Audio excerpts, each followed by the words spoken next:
तो फिल्म की शुरुआत होती है और दिखाया जाता है कि एक औरत को जबरदस्ती कुछ खिलाया जा रहा था, जिसके बाद हमें एक रेस्टोरेंट में शेफी को दिखाया जाता है जो यहाँ की हेड शेफ है। लेकिन हमेशा वो ये काम नहीं करना चाहती। उसने अब अपना रेस्टोरेंट बनाने का सोच लिया है, इसीलिए वो अपने मैनेजर को लास्ट गुड बाय कहने के लिए जाती है। लेकिन इस होटल में शेफी ने सब कुछ बहुत अच्छे से संभाला हुआ था। मैनेजर अभी तैयार नहीं था कि शेफी ये जॉब छोड़ दे। उसने शेफी को एक्स्ट्रा पैसों की भी लालच दी, लेकिन शेफी फैसला कर चुकी थी। वो अपना आखिरी फैसला बताकर यहाँ से चली जाती है।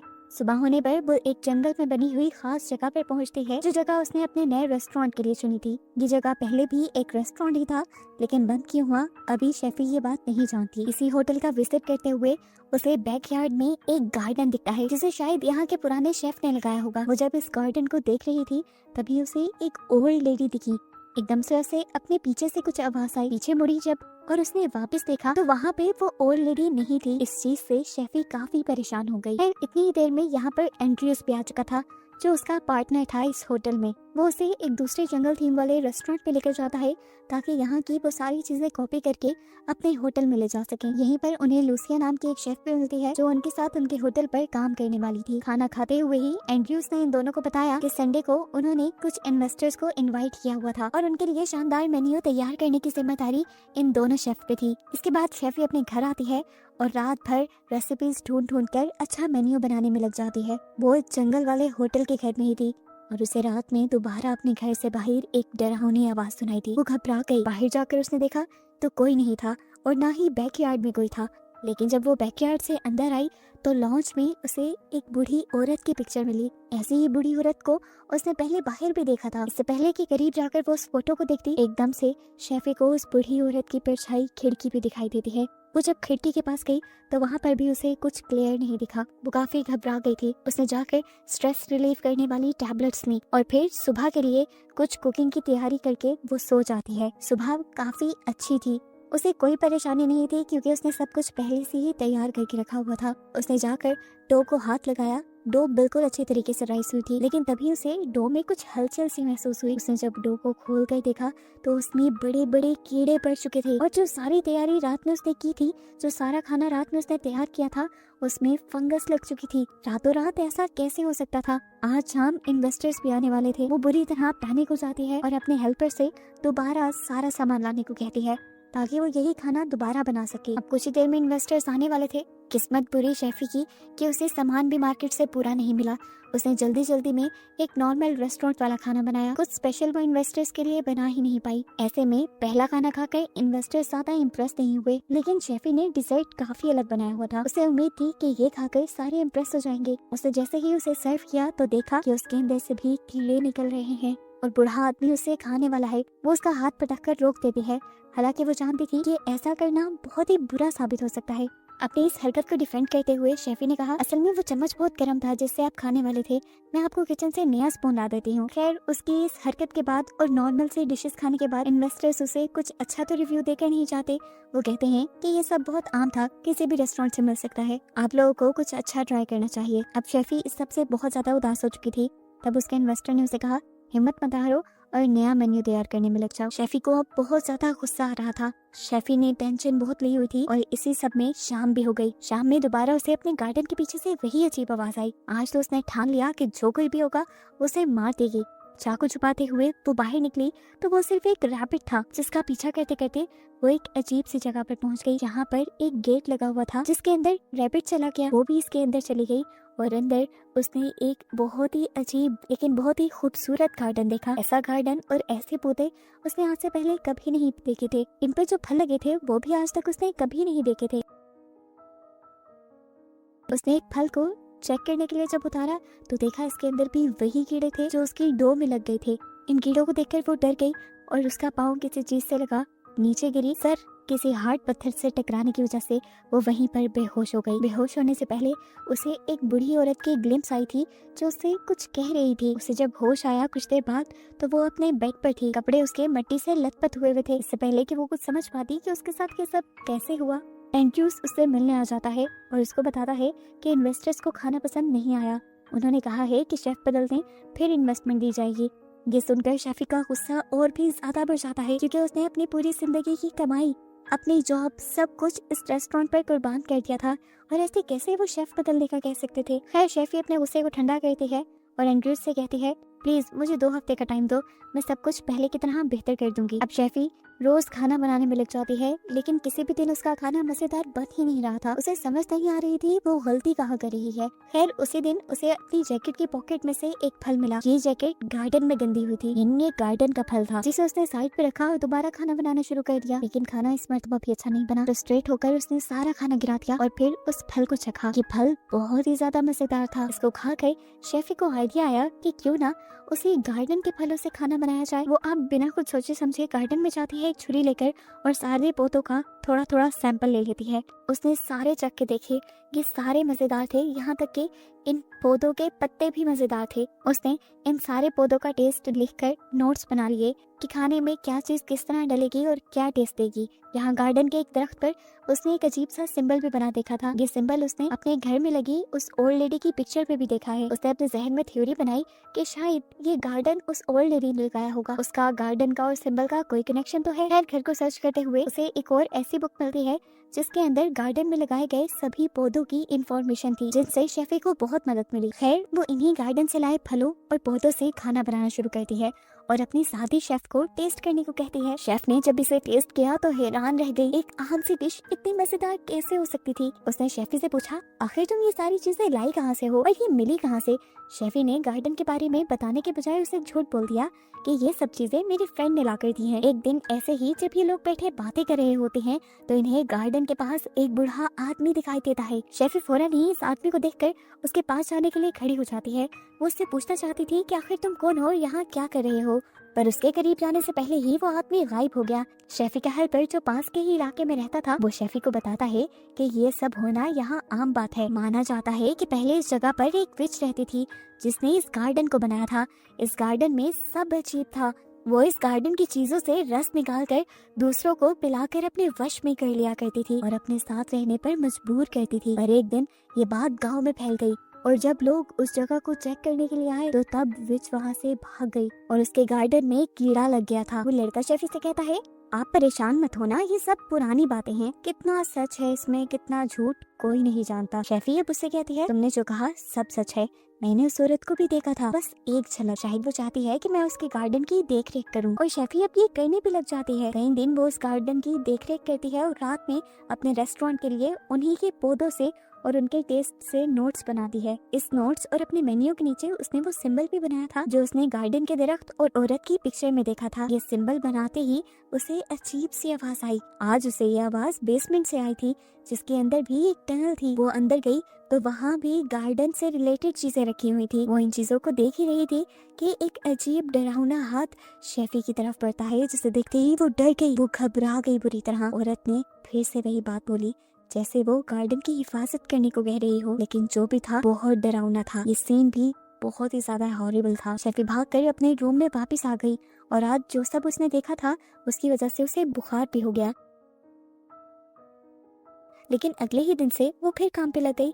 उसने अब गार्डन की चीजों से ऐसी डिशेस तैयार की थी कि एंड्रयू का दिल खुश हो गया और उसने अगले ही हफ्ते होटल की ग्रैंड ओपनिंग का फैसला कर दिया। उसने अपने शेफ और अपने स्टाफ को बुलाकर मीटिंग की और इस मीटिंग के बाद जब शेफी किचन में आई तो उसने देखा कि सारा खाना बिखरा पड़ा है और किसी आदमी की भी आवाज आ रही थी। पास गई तो देखा कि ये आदमखोर था जो खुद ही अपनी ही उंगली काट कर खा रहा था। शेफी ने उसे देखकर डर कर जोर से चीख मारी और उसकी चीख सुनकर एंड्रयू यहाँ आ जाता है। इस आदमी को देखकर उसने इस आदमी का नाम लिया और फिर फौरन ही एम्बुलेंस को कॉल की। शेफी की साथी शेफ ने बताया कि ये इस होटल का पुराना शेफ था जिसने तुम्हारी तरह एक लाजवाब मेन्यू बनाया था, पर फिर पता नहीं कैसे वो पागल हो गया और ये रेस्टोरेंट बंद करना पड़ा। पहले भी ये जगह एंड्रयू ने ही खरीदी थी और अब दोबारा एंड्रयू तुम्हारे साथ ही रेस्टोरेंट शुरू करना चाहता है। शेफी को अब एक डायरी के बारे में याद आया जिसमें गार्डन के पौधों के बारे में लिखा था और उनके टेस्ट भी लिखे थे, जिससे उसने बहुत हेल्प ली थी। वो समझ गई कि ये डायरी उसी शेफ की थी जो पागल हो गया। इसमें उसने कुछ ड्राइंग्स भी बनाई थी जो बहुत ही ज्यादा डरावनी थी। इन्हीं सारी चीजों के हेलुसिनेशंस और वियन तो शेफी को भी आते थे। वो समझ गई कि ये सब गार्डन के पौधों की वजह से हो रहा है और अब वो भी जल्द ही पागल हो जाएगी अगर उसने इन पौधों के इस्तेमाल को छोड़ा नहीं तो। ये सोचते ही उसने फौरन किचन में जाकर काम बंद करने को बोला। अपनी सारी चीजें जो गार्डन से बुलाई थी उसने गिरा दी और वो मेन्यू और अपने नोट्स भी सारे जला दिए जिसमें उसने गार्डन की चीजों के बारे में लिखा था और गार्डन का सिंबल बनाया था। इस सिंबल के चलते ही उसे ऐसा फील हुआ कि कोई उसकी तरफ भाग कर आ रहा है। वो डर गई और जैसे ही पीछे मुड़ी तो उसकी मुंह के बिल्कुल सामने एक डरावना बूढ़ी औरत का चेहरा आ गया, जिसे देखकर वो इतना डर गई कि चीखती हुई जंगल की तरफ भागी। वो बहुत ज्यादा डर चुकी थी। उसने उस गार्डन के सारे पौधों को भी उखाड़ उखाड़ कर फेंकना शुरू कर दिया। इसी के साथ उसने जो ओल्ड लेडी की फोटो अपने किचन में रखी थी वो भी उसने फेंक दी। सुबह जब शेफ काम करने के लिए आए तो उसने फौरन मेन्यू चेंज करने को बोल दिया। इस डिसीजन से उसकी दूसरी शेफ के साथ लड़ाई हो गई और वो चली गई। उसके जाने के बाद शेफी ने गार्डन से लाई सारी चीजें फेंक दी और अपनी टीम से कहा कि हम एक नया मेन्यू बनाएंगे और नए मेन्यू पे काम करेंगे। वो खुद भी जब काम कर रही थी तो उसे पता ही नहीं चला कब उसने अपनी पूरी उंगली काट दी। आसपास के लोगों ने उसे देखकर बताया उसे तो दर्द का एहसास भी नहीं हुआ था। ये सब बहुत अजीब था। यहाँ पर लोगों को भी समझ नहीं आ रही थी कि हो क्या रहा है। एंड्रयू जब ये बताने के लिए किचन में आता है कि स्पेशल गेस्ट आने ही वाले हैं तो वो किचन में हड़बड़ी देखता है और पूछता है कि आखिर यहाँ हो क्या रहा है। तब उसे पता चलता है कि एंड टाइम पे शेफी ने सारा मेन्यू चेंज कर दिया था और यहाँ उसकी शेफी के साथ भी लड़ाई हो जाती है। फिर एंड्रयू बहस करने के बाद बाहर चला जाता है गेस्ट को रिसीव करने के लिए, जबकि शेफी को अजीबोगरीब हेलुसिनेशंस होने लगते हैं। उसे ऐसा लग रहा था जैसे उसके मुंह से कीड़े निकल रहे हों, उसके हाथ कट गए हों जिनके कट से अब कीड़े बाहर निकल रहे थे। उसके सामने जब शेफ आए उसे डिश टेस्ट करवाने के लिए तो उसे लगा कि ये सारी फंगस से भर गई है, लेकिन इस टाइम उसने अपने इमोशंस पे कंट्रोल किया, डिश नहीं फेंकी क्योंकि उसे पता चल चुका था ये उसके हेलुसिनेशंस हैं। उसने बगैर चखे ही ये खाना सर्व करने को कह दिया, लेकिन यहीं पर उसकी सबसे बड़ी गलती हो गई। इस डिश में सी फूड था और एक गेस्ट को सी फूड पेश नहीं करना था और ये बात वो पहले से ही जानती थी। उसकी वजह से उस गेस्ट को एलर्जी हो गई, सांस आना बंद हो गया और एंट्रियो के हाथ पांव फूल गए। आखिर में दोबारा ही उसके रेस्टोरेंट की बेइज्जती हुई और सब लोग वहां से चले गए। एंड्रयू भी गुस्से में आ गया। रात में उसने शेफी से कहा तुम्हारा तो पता नहीं, लेकिन मैंने अपनी सारी जमा पूंजी इस रेस्टोरेंट पे खर्च कर दी है और तुमने पहले ही दिन मेरे रेस्टोरेंट की रेपुटेशन खराब कर दी। इस चीज का तो शेफी को भी बहुत दुख था। अगली सुबह शेफी नई उम्मीद से उठती है कि आज जो भी वो करेगी वो ठीक करेगी। उसने देखा कि जो शेफ कल चली गई थी वो भी आज वापिस आ गई। उसने उसका शुक्रिया किया, लेकिन ये वापिस आई थी एंड्रयू के कहने पर। एंड्रयू ने अब शेफी से कहा कि मुझे इन्वेस्टर्स ने कहा है कि तुम अपना शेफ बदलो, नहीं तो वो इन्वेस्टमेंट नहीं देंगे। प्लीज तुम यहाँ से कहीं दूर चली जाओ। ये सुनकर शेफी गुस्से से पागल हो गई। एंड्रयू अब उसे हाथ पकड़कर वाइन स्टॉक के पास बेसमेंट में ले गया। गुस्से से पागल हुई शेफी उसी के ऊपर भड़कने लग जाती है और कहती है तुम नहीं जानते कि मैंने इसके लिए क्या किया। अपनी पूरी लाइफ स्पेंड कर दी, अपनी सारी सेविंग्स, सारा तजुर्बा, अपनी जॉब। तुमने नहीं देखी थी क्या पहले इस रेस्टोरेंट की हालत? इसे मैंने अकेले साफ किया, अकेले इस हाल तक पहुंचाया कि यहाँ के लोग बैठे और तुम मुझे ही निकाल रहे हो। उसने पास पड़ा एक हैडलकॉक भी उठा लिया। वो यहाँ से वापस किचन में जाने ही वाली थी कि एंड्रयू ने उसे पकड़कर पीछे बने एक जेलनुमा कमरे के अंदर कैद कर दिया। शेफी हेल्प हेल्प चिल्लाती रह जाती है, लेकिन वहाँ उसकी मदद को कोई नहीं आता और एंड्रयू बाहर निकल जाता है। बाहर आते ही शेफ ने उससे पूछा कि शेफी कहाँ है, शेफी के बगैर कुछ नहीं हो पाएगा। पर एंड्रयू ने कहा वो अपनी पेमेंट लेकर जा चुकी है और आज से तुम हेड शेफ हो, आज तुम सब संभालो। लेकिन उसे इतना कुछ नहीं आता था, वो आज का इवेंट नहीं संभाल सकती थी। शेफी भी उस कमरे से निकलने की कोशिश कर रही थी, लेकिन कोई फायदा नहीं हुआ। बेसमेंट के रोशनदान से उसने गाड़ियों की चलने की आवाज सुनी और जोर जोर से हेल्प हेल्प चिल्लाकर किसी की मदद बुलाने की कोशिश की, लेकिन ये भी काम नहीं किया। यहाँ पर एक छोटा सा दरवाजा था जो उसने खोला तो देखा कि अंदर एक टनल है, जो टनल बाहर जाकर खुल रही है, लेकिन बाहर का दरवाजा भी वो खोल नहीं पाई और उसी टनल के अंदर बैठ गई। एकदम से जहाँ शेफी बैठी हुई थी वहाँ जोर से जलजला आने लग गया। शेफी बुरी तरह डर गई, लेकिन उसने देखा कि जहाँ वो बैठी थी उसके सामने एक और दरवाजा आ गया और इसके पीछे एक दूसरी टनल थी। अब यही टनल उसे एक उम्मीद लग रही थी। उसने यहाँ से कैंडल चलाई और आहिस्ता आहिस्ता इस टनल के अंदर चली गई। इस टनल के अंदर उसे क्या दिखा? एक लाश, मरी हुई औरत की। इन्हें देखकर शेफी बहुत ज्यादा डर चुकी थी।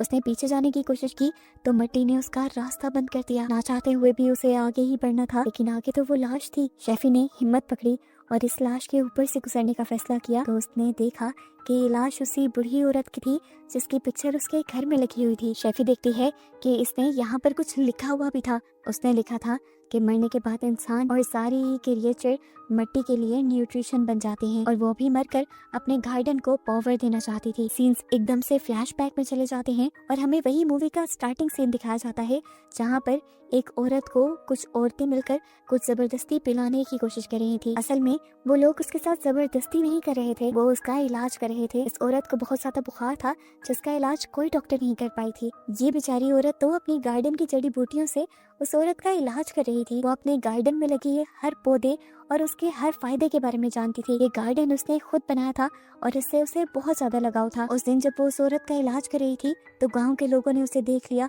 और उसे गलत समझा। गांव के लोग उसे मारने के लिए आ गए। उसने सोचा गांव वालों के हाथ मरने से बेहतर है कि मैं अपने गार्डन के लिए ही ताकत बन जाऊं। इसीलिए उसने वो टनल खोदी और उसमें जाकर वो लेट गई और फिर मरकर इस गार्डन के लिए पोषण बन गई। शेफी को ये सब उसकी हेलुसिनेशंस में पता चल रहा था, जैसे इस औरत की पावर्स में उसे ये हेलुसिनेशंस दिखाए हो। शेफी अपने हेलुसिनेशंस में फील भी कर पा रही थी कि कैसे उस औरत को अपने उस गार्डन से लगाव था, बिल्कुल वैसा ही लगाव जैसा शेफी को अपने होटल से था। सीन्स अब यहीं से कट होकर उस गार्डन में जाते हैं जहाँ पर एक टनल के अंदर से हम एक हाथ को निकलता हुआ देख रहे हैं। ये किसी भूत का हाथ नहीं था बल्कि शेफी का हाथ था। शेफी ने बाहर आने का रास्ता ढूंढ लिया था। बाहर आते ही उसे वही रैबिट दिखा जिसे हम मूवी में बार बार देख चुके हैं। शेफी ने इस रैबिट को उठा लिया और यहाँ गार्डन के फल तोड़ तोड़ कर खाने लगी। सीन्स किचन का दिखाया जाता है जहाँ शेफी के बगैर हड़बड़ी मच गई थी। गेस्ट को भी खाना ना मिलने पर वो गुस्से में आ चुके थे और यहाँ से जाने ही वाले थे। एंड्रियो को भी कुछ समझ नहीं आ रही थी वो क्या करे और तभी इस टाइम शेफी किचन के बैक डोर से किचन में एंटर करती है। मिट्टी से लथपथ उसका बुरा हाल हो गया था। वो अब किचन से बाहर आती है और यहाँ गेस्ट का खाना टेस्ट करने लग जाती है। खाना टेस्ट करके उसने कहा ये तो बिल्कुल ही बकवास है, आए मैं आप लोग को दिखाती हूँ कि असली खाना क्या होता है। यहाँ पर उसके मास्टर भी आए हुए थे जो उसकी परफॉर्मेंस को देखना चाहते थे। फिर शेफी सारी गेस्ट से कहती है अगर आप लोग को जानना है कि असली टेस्ट क्या होता है तो आप सभी लोग मेरे साथ बाहर आ जाएं। सभी मेहमान उसके साथ बाहर जाने लगते हैं। ये देखते हुए एंड्रयू भी जल्दी से अपने स्टाफ से कहकर सारे टेबल्स बाहर लगवा देता है। शेफी कुछ लकड़ियां तोड़ती है और गार्डन के बीचों बीच आग लगा देती है। इसके बाद वो उस खरगोश को काटती है और उसी खरगोश का सूप तैयार करने लग जाती है। इसके बाद शेफी गार्डन से बहुत सारी चीजें लेकर आती है और शेफी के साथ मिलकर सारे ही शेफ उसकी मदद करते हैं नया खाना बनाने में। जिसके बाद ये सारे डिशेस अब गेस्ट को सर्व कर दिए जाते हैं। सभी गेस्ट ये खाना छककर हैरान हो गए थे। ऐसा टेस्ट उन्होंने पहले कभी नहीं खाया था। वो इन्वेस्टर जो बार बार शेफी को चेंज करने को कह रही थी उसे भी ये खाकर बहुत मजा आया और शेफी के मास्टर भी उसकी बनाई इन रेसिपी से बहुत खुश हुए। सभी लोग अपना खाना एंजॉय कर रहे थे और शेफी इन सब को देखकर खुश हो रही थी। शेफी जानती थी कि ये सब उस औरत की वजह से ही हुआ है और उसके गार्डन की वजह से ही हुआ है। अब शेफी को भी उस गार्डन से उतनी ही मोहब्बत हो गई थी। शेफी अब यहाँ पर एक रेड कलर के फल को काटती है और देखती है कि उसके अंदर भी बिल्कुल वैसा ही सिंबल था जो सिंबल उसने अपने मेन्यू में बनाया था और जो सिंबल गार्डन में बना हुआ था। इसी सिंबल की रिंग भी उस औरत ने अपनी उंगली में पहनी हुई थी जो शेफी निकाल लाई थी। यानी अब शेफी उस औरत वाली ड्यूटीज निभाने वाली थी। और बस यही दिखाते हुए ही ये कहानी यहाँ खत्म हो जाती है।